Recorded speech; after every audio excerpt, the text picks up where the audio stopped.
Olá pessoal, tudo bom? Eu sou a Mel Ferraz e você está no canal da tag Experiências Literárias. Sejam muito bem-vindos ao quadro Vida de Associado do mês de fevereiro.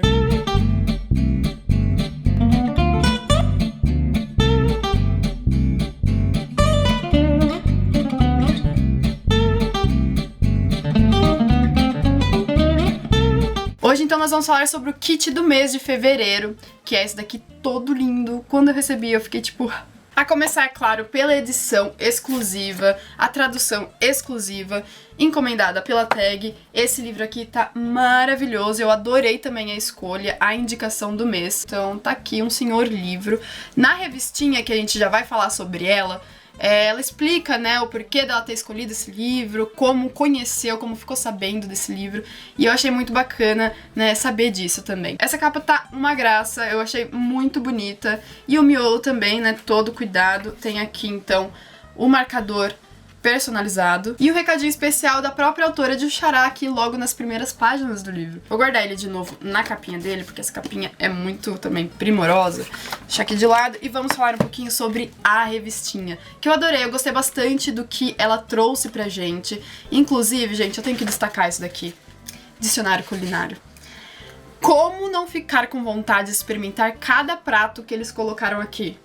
Sério, se lendo a gente já fica imaginando, já é algo que nos aproxima um pouco mais dessa cultura, enxergando, vendo, sendo um pouco mais palpável, fica pior ainda, porque, né, dá vontade de comer tudo aqui. Mas brincadeiras à parte, eu gostei bastante dessa sessãozinha aqui, porque eu sempre sinto necessidade, né, quando é uma cultura diferente da minha, ou nesse caso bastante diferente da minha, eu tenho essa necessidade de algo mais visível, visual, né, pra, enfim, tornar mais concreto o que eu estou lendo. A revistinha também traz uma crônica que eu achei muito legal, principalmente porque trata sobre a literatura, então esse é o melhor contexto pra isso. No final eles apresentam um livro da própria autora do Xará, que é sobre capas, né, sobre editoração na realidade, e eu achei sensacional esse livro. Eu não vejo a hora de ser publicado aqui no Brasil, então editoras, pelo amor de Deus, vamos publicar esse livro. E o que me chamou muita atenção foi principalmente eles terem escolhido, a tag ter escolhido esse livro aqui, da Virginia Woolf, que está no livro da Jhumpa Lahiri, que é o Orlando, da Virginia Woolf. Eu amo Virginia Woolf, eu tenho aqui a ediçãozinha nacional, né, nossa, da Companhia das Letras, que é muito boa, tá, eu gosto bastante, é claro que não se compara essa capa àquela lá, porque é realmente muito bonita, é uma das que a Jhumpa mais gosta, e ela deixa isso claro em seu livro, por isso que a tag escolheu, mas essa ediçãozinha aqui já dá pro gasto, gente, sério, é uma indicação fortíssima, um dos meus livros preferidos. Orlando é maravilhoso, sério.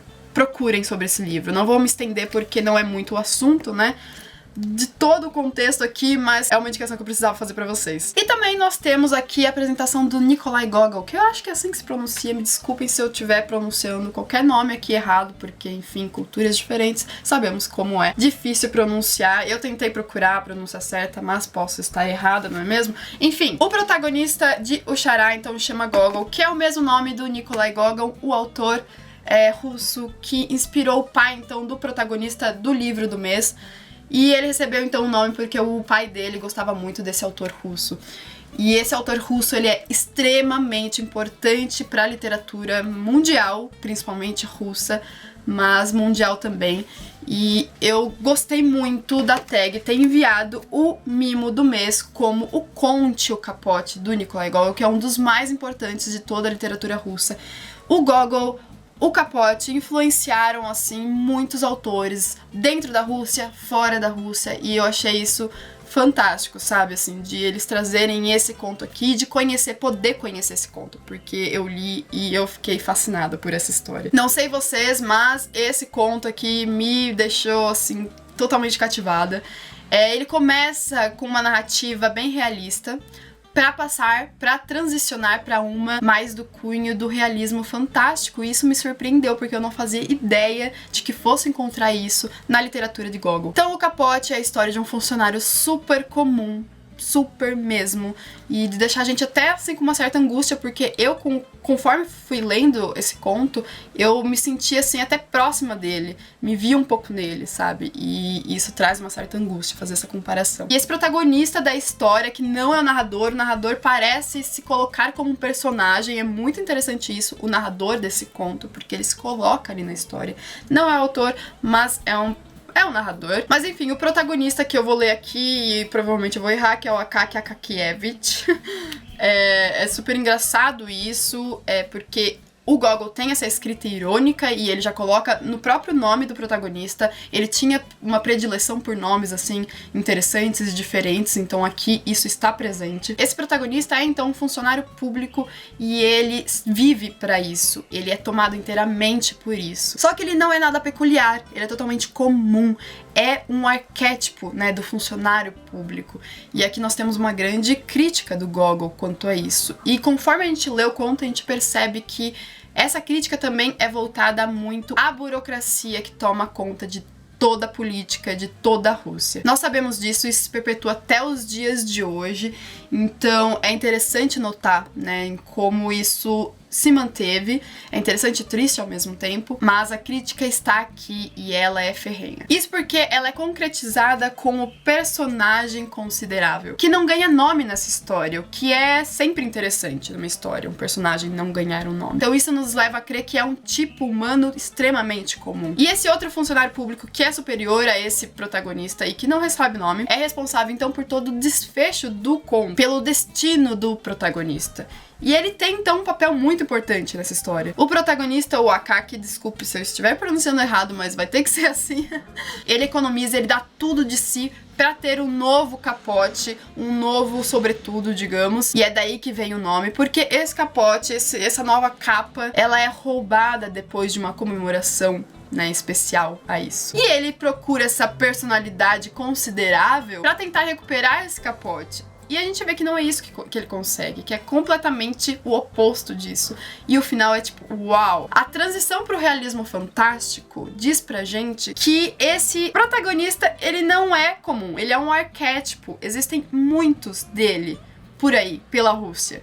E é aí que reside toda a crítica do conto. Na verdade, a crítica é maior, né? Porque nós temos outras nuances aí também. Então, gente, super recomendo esse conto. Fiquei muito feliz de ter encontrado ele como mimo do kit da tag de fevereiro. E eu não posso deixar de indicar outras coisas pra vocês antes de terminar esse vídeo.